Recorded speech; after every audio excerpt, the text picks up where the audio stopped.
lawyer joins us. Mr. Jain, I just want to ask you a couple of questions. I believe you wanted to implead yourself in this matter. Why did you want to implead yourself in this matter? Good evening, Rahul.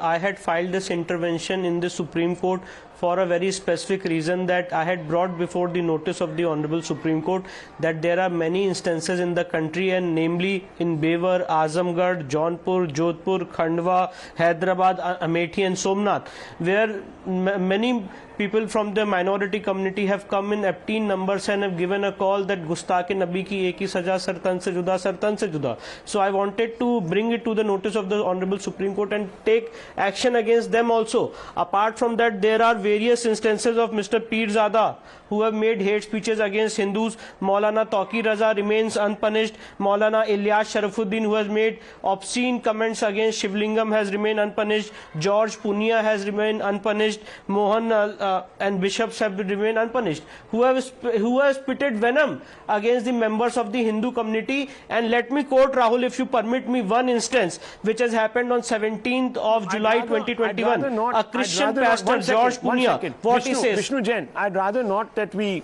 amplify this hate speech. Yes. Why should you become a vehicle for it? But are you saying that no cases have been booked against these people, and presumably no cases have been booked against them because perhaps the police don't find that these are hate speeches? Is that the reason, or is there another reason?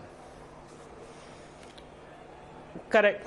No, the reason is this, that I have tried to bring it to the notice of the Honorable Supreme Court. Those instances, Rahul, where no action has been taken, or even if the action is taken, is not completely in accordance with law. Because the hearing before the Supreme Court is going on in two domains. Okay. The first domain is that whether action has been taken, and if FIR is registered, the Honorable Supreme Court is monitoring as to what has happened in the FIR. So this is a very new procedure, as the learned Solicitor General has pointed out, that this court has been turned into a magistrate court, because generally the procedure is that if someone files a complaint before the police station and the police does not register the FIR, he can go to the magistrate, and then there is IPC which is in place, which takes care of the matter, and the CRPC is in place.